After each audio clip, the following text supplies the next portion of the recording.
2. Oh, Sue! Yeah. It is another episode of Ole Timey Radio Theater with your wonderful Mind Reels cast and crew. I'm Tim. I'm Sue. Behind the camera and drinking heavily is our good friend Dave the Man. As we all Cheers, are. Dave. Cheers. Cheers. We're partaking tonight in Behringer's Main and Vine, a Cabernet Sauvignon. 2015. Good year. Good year. Squib. So we're going with the classics tonight, sir. Yeah. So. An Academy Award classic known as the Maltese Falcon. Right. We're showing some serious chutzpah doing this one. And just a quick apology to our patrons because this was brought about very haphazardly, very last minute, and there was no time to put up a vote. So I apologize. I picked it. I hope you like it. And if you don't, suck it! We pretty much hurt ourselves on the practice read-through because we were laughing so hard. And we didn't even open the line until just now. Yeah. So take from that what you will. I'm just going to jump right into it because we announced the cast as we go through anyway. Yes, that's true. So, yeah. I'm alright with that. Without further ado. Further ado, sir. The House of... you know what? We're changing that. Cut. We're changing that. The House of Smithy Nice. presents Academy Award. Every week, Smithy brings you Hollywood's finest. The great picture plays, the great actors and actresses, techniques and skills chosen from the honor roll of those who have won or been nominated for the famous Golden Oscar of the Academy of Motion Picture Arts and Sciences. Obviously, Sinuses. Sudafed. Some good wine you got. I've only had a sip. So now, Smithy TV and Sons, manufacturing chemists of the medical profession since 1858, bringing the distinguished star, Mr. Drew Nelson, who you will also hear Miss Anne Pirvu and Mr. Noah Danby. Tonight, Mr. Nelson, Miss Pirvu, how's that? Oh, she was playing two roles. Yes, there is true. that. Mr. and Mrs. Yeah. Mr. Danby will play the famous roles created for the screen in the Maltese Falcon. The thrilling mystery, which was nominated, I am so tired, as the best production of the year for the 1941 Academy Award. Bum, ba, la, la. My name is Spade, Sam Spade. License number 357896, issued by the Police Department of San Francisco. Occupation, private detective, sometimes known as Private Eye. My files in the case of the Maltese Falcon are closed, but I've got the Maltese Falcon. I got it, and some dough. My partner got murdered, then a very slick chick went up for life. And I'll tell you about it. This slick dame comes to me comes to see me one day, gives me a song and dance about her sister and a guy called Floyd Thursby. She wants us to get her sister back before her mother and father get in from Hawaii. I put my partner Miles Archer on the case. That night, he gets murdered. And so does this guy Thursby. I go around to the apartment where the dame is living, the one called Bridget O'Shaughnessy. She had something I seem to go for. Oh, Mr. Spade. Come in. I have come in. Oh, yes, so you have. Mr. Spade, tell me, am I to blame for last night? You warned us that Thursby was dangerous. Of course you lied to us. About your sister and all that, but that doesn't count. We don't believe you. Oh, help me, Mr. Spade. I need help so badly. I've no right to ask you, but I do ask you. Help me. You won't need much of anybody's help. You're good. You're awful good. It's chiefly your eyes, I think, and that throb you get into your voice when you say things like, "Help me, Mr. Spade." I deserve that. But oh, the lie was in the way I said it, not at all in what I said. If I'm going to help you, I've got to have some sort of a line on your Floyd Thursby. I met him in the Orient. He came here from Hong Kong last week. Did he kill Archer? Yes, certainly. Picked a nice sort of playmate? Only that sort could have helped me if he had been loyal. How bad a hole are you actually in? As bad as could be. Physical danger? I'm not heroic. I don't think there's anything worse than death. Then it's that. It's that as surely as we're sitting here. Unless you help me. Who killed Thursby? Your enemies or his? I don't know. His, I suppose. I'm afraid. I don't know. Who are these enemies? Well, there's a small, dark man with white teeth and a smooth, dangerous fat man. Oh, this is hopeless. Well, how much money have you got? I've about $500 left. Give it to me. There's only 400 here. I had to keep some to live on. Okay. I'll be back as soon as I can. You need to come to the door with me. I can let myself out. I went by the office then and found a dark little guy with very white teeth waiting for me. His name was Joel Cairo. He was a Greek. Mr. Spade, I'm trying to recover an ornament that has been, shall we say, mislaid. I thought and hoped you could assist me. The ornament is a statue, the black figure of a bird. I am prepared to pay the sum of $5,000 for its recovery, and no questions asked. 5,000's a lot of money. It's a very interesting You figure. will put your hands together, back of your neck, Mr. Spade. Huh? No. I shall Sure. shoot you if you try to stop me, Mr. Spade. Sure you But will. I must search your office. You won't find anything but a pair of worn-out rubbers, a half pint of rum, and a pack of chewing gum. We shall see. Please stand up. So. Sure. This way? No, the other way. Sure. I'll take the gun, Mr. Cairo. Now get up. I am very slow at things like this, unfortunately. Yeah? I am still prepared to pay $5,000 for the return of the figure. Do you have it, Mr. Spade? No. Well, it is not here. Why did you just risk serious injury to prevent my searching for it? Well, I should have sit around and let people come in and stick me up. You wish some assurance of my sincerity? A retainer. I might. Say $100. Yeah. You better make it 200. What? Thanks. Your first guess was that I had the bird. What's your second guess?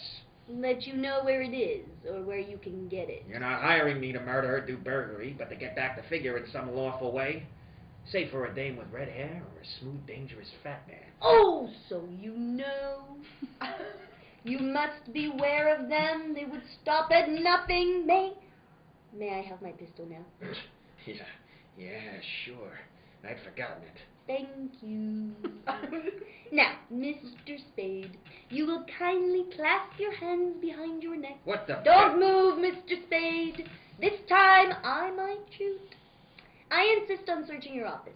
Sure, go ahead. I finally got rid of the Greek and started back for Bridget O'Shaughnessy's apartment. Matter of fact, I had a hunch that the Greek was going there himself and started to tail his cab when a sad-faced guy poked something into my back and said, Come on, the fat man wants to see you. Well, here he is, Mr. Gutman, the guy who was talking to the dame and the Greek.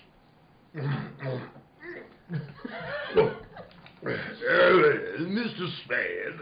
Mr. Gutman. We begin well, sir. I distrust a man who talks too much. I like to talk. Of course, talking something you can't do judiciously, unless you keep in practice. Yeah. Now, sir, we'll talk if you like, and I'll tell you right out that I'm a man who likes talking to a man who likes to talk. Well, will we talk about the black bird? You're the man for me, sir. No beating about the bush. Right to the point.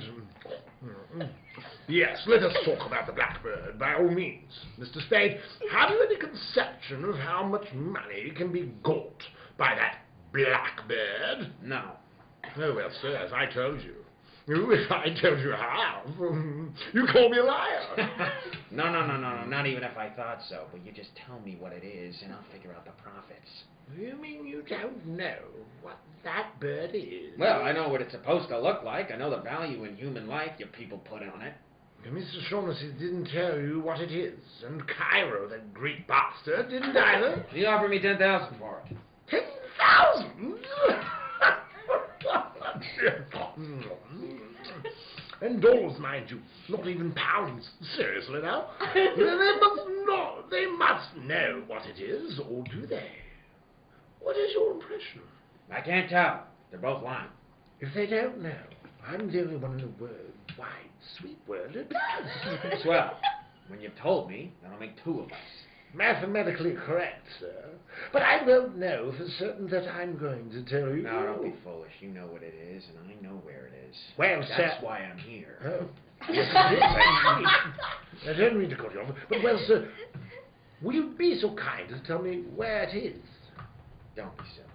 Oh, you see, I must tell you what I know, but you will not tell me what you know. That is hardly equitable, sir. No. I don't think we can do business along these lines. Yeah? Well, think again and think fast. I can get along without you and keep that dunzel away from me while you're making up your mind, and I'll kill him! Oh, my, well, sir, I must say you have a most violent temper. Well, what are you wasting time for? You got till 5:30, then you're either in or out for keeps. 3 characters and a black bird. Well, all I knew was my partner was dead and the cops were getting very uncooperative about the whole thing, including who killed Floyd Thursby. I thought I'd better get back to see that old Shaughnessy dame before it was too late. And sure enough, it almost was. They came here, took him away. Took who away? Who? The police. They wanted to talk to you too. They took Mr. Cairo with them. What was he doing here? He came to talk about the bird. Hey, what is this bird? This falcon that everybody's all steamed up about? Suppose I wouldn't tell you anything at all about it. What would you do? Something wild and unpredictable? Maybe. Well, it's a black figure, as you know, smooth and shiny, of a bird. A hawk, or falcon, about 12 inches high. Well, what makes it so important? I don't know. They wouldn't tell me. But they promised me 500 pounds if I helped them get it from the man who had it. Go ahead. They promised me 500 pounds to help them.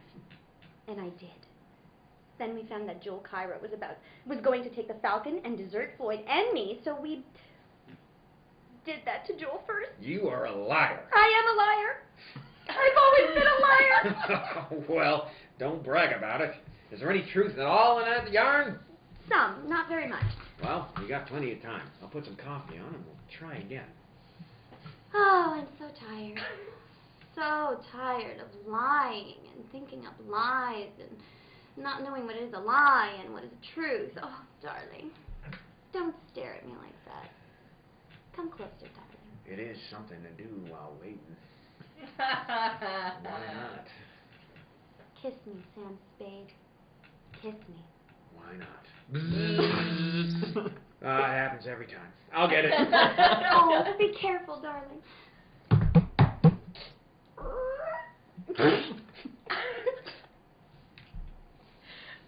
Willard. Okay. Come on, you. He wants to see you. Well, if it isn't that fat man's killer. Hello, pale face. How many did you bump off today? Shut up. Gutman's waiting for you. No kidding. What kept you? Darling, what does he want? He wants me. The fat man's been thinking things over. Oh.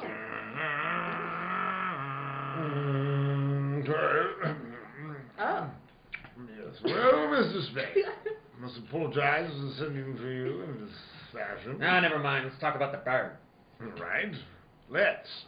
What do you think of the order of the Hospital of St. John of Jerusalem? Crusaders or something, weren't they? Oh, very good. In 1539, these crusading knights persuaded Emperor Charles V to give them the island of Malta. He made but one condition. They were to pay him each year the tribute of the falcon, in acknowledgement that Malta was still under Spain. Do you follow me? Yeah. You creep. Have you any conception of the extreme imaginable wealth of the order of that time? Well, I imagine they were pretty well fixed. They were rolling in wealth, sir. They hit up the happy thought of sending the emperor for the first year's tribute not an insignificant live bird, but a glorious golden falcon encrusted from head to foot, with the finest jewels in their quarters. Clink. Allow me to replenish your drink, sir. It's too much work.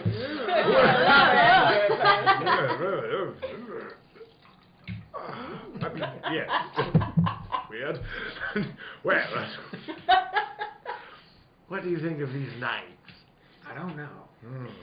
Well, sir, the glorious Falcon never reached Spain. Buccaneers raided the galleon in 1713. The bird showed up in Sicily in 1840, in Paris, and had, by that time, acquired a coat of black enamel, looking like nothing but a fairly interesting black statue. In 1923, a Greek dealer found it on an obscure Paris shop. He knew what it was. I heard about it in London and rushed over to buy it, but that Greek bastard was murdered and the Falcon gone. That was 23 years ago. For 23 years, I'd searched for that bird. I traced it to the home of a Russian general, Kemedov, but he wouldn't sell it, even though he knew nothing of its value. I was forced to send my agents after it. They got it, sir, but I haven't got it. But I'm going to get it, sir. How soon are you willing to produce the bird? A couple of days. That is satisfactory. Well, sir, here's a fair bargain and profits large enough for both of us. What's your idea of a fair bargain? Oh. Shall I say 100,000? Why not? What do you say to $250,000? Oh, then you think the dingus is worth $1 million, huh? Why not? Yeah, why not? Say, I feel kind of funny, Gutman. That drink. Oh, my dear man, how could you suggest anything so crude?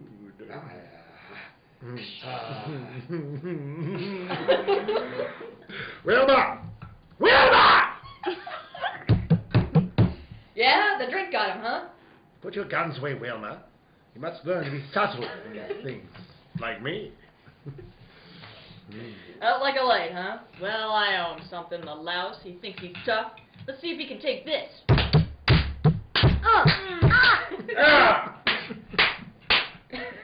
Oh, that's quite enough, Wilma. You've kicked him enough. It'd never do to kill him here. Besides, Wilma, you know how I hate the sight of blood.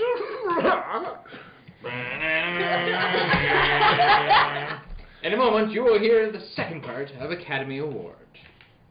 You yourself uncover jewels more precious than the rarest gem every time you smile. Your teeth are priceless. Preserve their natural brilliance with creamy, smooth, squib dental cream. For the polishing agent in this quality dentifrice is one of the safest, softest, yet most effective known to dental science.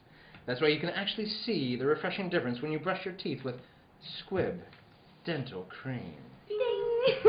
And you can taste and feel the refreshing difference too. That's because the delightful flavor of squib dental cream is cool and inviting as a shady bed of mint. Because the refreshing action of squib dental cream leaves your teeth and gums feeling gloriously clean. So for a brighter smile and a happier mouth, try squib dental cream. One of the great family of squib products. Taste, feel, and see the refreshing difference. Use squib dental cream. In a moment, you will hear part 2 of the Maltese Falcon. But first, we want to thank Warner Brothers for making this story available, whether they know it or not. And one more thing, on August 6th, Warner Brothers will celebrate the 20th anniversary of Sound Pictures. Yes, it has been that long since the silent shadows of the screen found a voice. We congratulate your Warner Brothers on this historic anniversary. Yo, bro. And now, the House of Smithy presents Part 2 of Academy Award, starring Drew Nelson in The Maltese Falcon with Pirvu and Noah Danby. I guess the name of Sam Spade was a cinch from the back page obituaries, but I came out of it somehow and managed to get up and stagger out of that apartment. I went around to the hotel where Joel Cairo had a room and made a deal with the house dick to let me search it. All I could find was a newspaper in a wastebasket folded back to the steamship news. There was a list of arrivals and one was marked. It said 8:07 a.m. The La Paloma from Hong Kong. That was good enough for me. I got a cab and rode to the docks. The La Paloma was on fire and burning beautifully. I went back to the office to hold my aching head and think things over when the door opened. And a tall guy in a long black overcoat stood there with a package in his hands, making gurgling noises before he fell like a tree. He should. He should have. He was dead. I took a good long look at him. He was a maid off the La Paloma. I unwrapped his package, and there it was. A black bird. A Maltese Falcon. I grabbed the phone and listened. It was Bridget O'Shaughnessy, and she said she was in trouble. I found her shivering in the dark corner of an office building, and I took her and the Falcon home to my apartment. I put her on the couch. I put the Falcon in the ice box, where no one would think to look for anything, including ice. I came back in and switched on the lights. Click. And found a surprise party waiting to greet me. Well, sir, we're all here now. Let's sit down and be comfortable and talk. Sure. Get away from me, Gunzel. You're not gonna frisk me. Stand still. Shut up. Put your paw on me and I'm gonna make you use that gun. Ask your boss if he wants to me shot up before we talk. Oh, never mind, Wilma. Wilma. You're certainly a most headstrong individual, Mr. Spade. Well, let's be seated. You too, Cairo. You can put down your gun too. Of course, Mr. Spade. I was only using caution, as it were.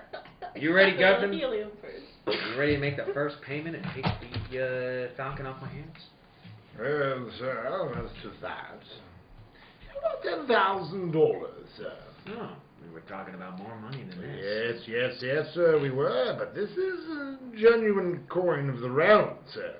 For the dollar of this, you can buy $10 and talk, and besides, there are more of us to be taken care of now. Well, that may be, but I've got the Falcon. I should not think it would be necessary to remind you, Mr. Spade, that though you may have the Falcon, yet we certainly have you. Yes, I'm trying not to let that worry me. We'll come to the money later. There's another thing to be taken care of first. We gotta have a fall guy. The police have to have a victim. Somebody they can stick for those 3 murders. Two. Only 2 murders, Mr. Spade. Thursby undoubtedly killed your partner. All right, 2. What difference does it make? The point is, we gotta get to the police. Oh, come, Mr. Spade. You can't expect us to believe at this late date you are the least bit afraid of the police, or that you're not able to handle what I'm up to my neck, Gutman. I gotta come through with somebody, a victim, when the time comes. If I don't, I'll be it. Let's give him the Gunzel. He actually did shoot Thursby in the other one, didn't he? Anyway, he's made to order for the part. Well, let's turn him over to the cops. Get up on your feet. I'm taking all the writing from you I'm going to take. Get up. Shoot it out. Now, Wilma, don't shoot! There, Gunzel. That'll take care of you. Put him on the sofa. Sorry, Bridget, but you seem to have recovered. I'm all right. Good. Well, gentlemen, there's our fall guy. And now, gentlemen, you agree, or I'll turn the Falcon and the whole lot of you in. Mr. Spade, I don't like this. What if we, took matters into our own hands and killed you? You won't, or you'll never find the Falcon. True. But there are other ways. We could make you talk. No, I take it, I make you kill me. You end up the same way. I believe you would, too. Well? I've always felt toward women like a father. But you can have him. Swell. Let's get the details fixed. Why did he shoot Thursby? Thursby was Miss O'Shaughnessy's ally, we thought. Disposing of him, we would teach Miss O'Shaughnessy to patch up her differences with us regarding the family. And the maid from La Paloma? That was Miss O'Shaughnessy's fault. Cairo got in touch with me when he saw the notice of the ship's arrival. He remembered that the mate of Miss O'Shaughnessy's had been friendly and on call. He called on this man, but he, with Miss O'Shaughnessy and the bird, slipped through our fingers. We followed them to her apartment, and Wilma shot the mate as he was coming down the fire escape. He shot him many times, but the man was tough, and he did not drop the Falcon. We persuaded Miss O'Shaughnessy to call your office, but unfortunately, she did not call in time to prevent you from meeting the mate and getting the Falcon. I see. Now, sir, would it be presumptuous if we asked to see the Falcon? Okay. It's in my icebox. Icebox? My say, you are a character, sir. Yes. Very, very clever of you. Very. I've got it. I've got it. Bring it in at once. Yes. Wrapped in this. Now after 23 years. Ah. It is it! But we'll make sure. Hand me a knife, sir. Here. I'll peel some of this disfiguring enamel.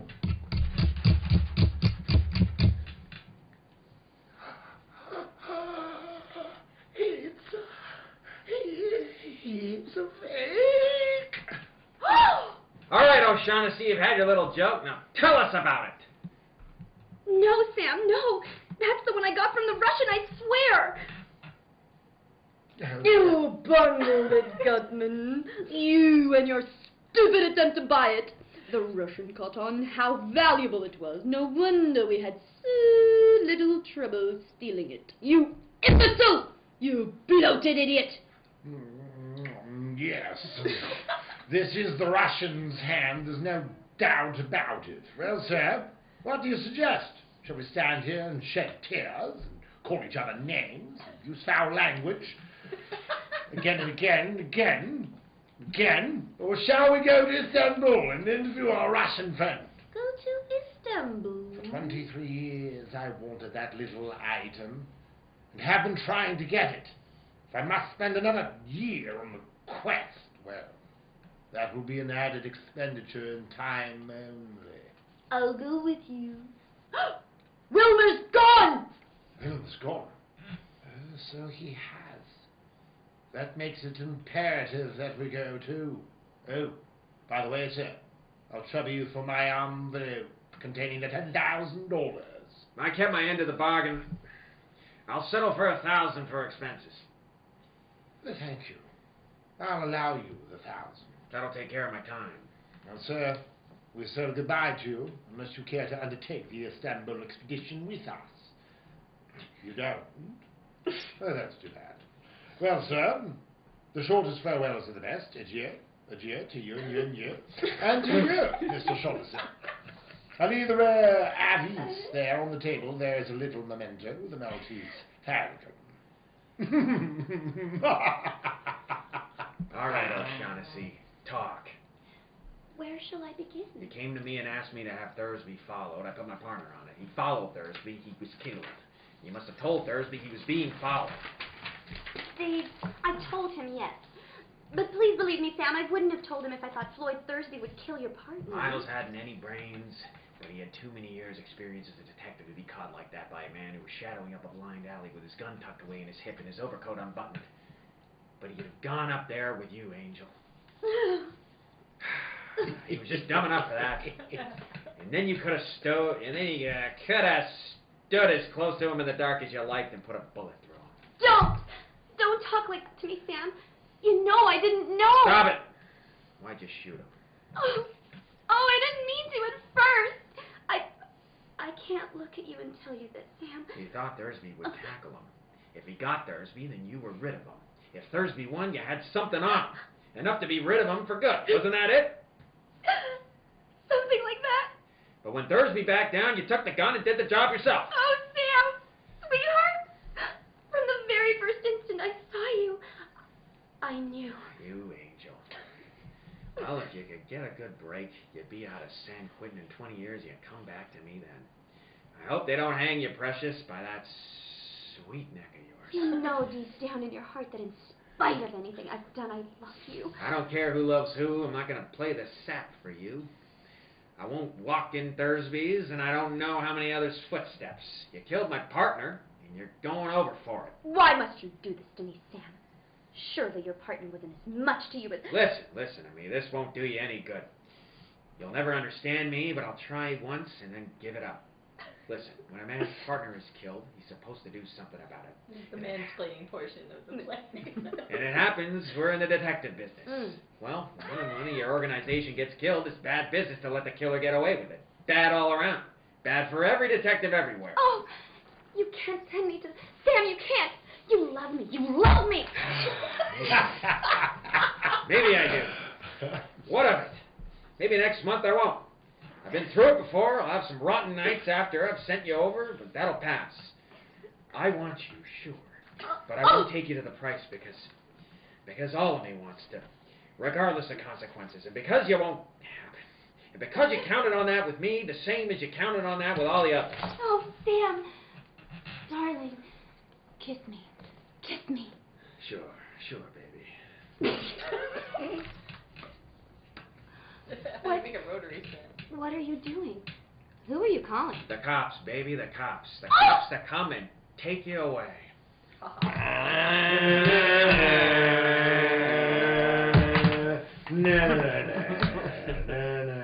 Today's performance of the Maltese Falcon was written for radio by Frank Wilson. Thanks, Frank.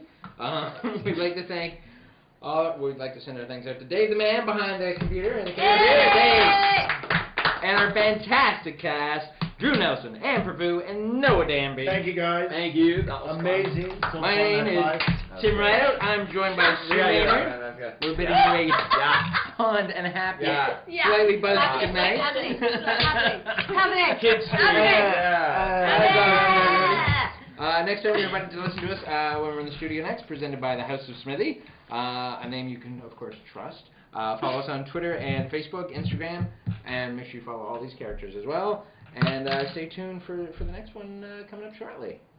Yay! Ciao for now. Oh, goodbye. That was hilarious. That was fun, guys. That was awesome. Goodbye. Thank you. Always a blast. That was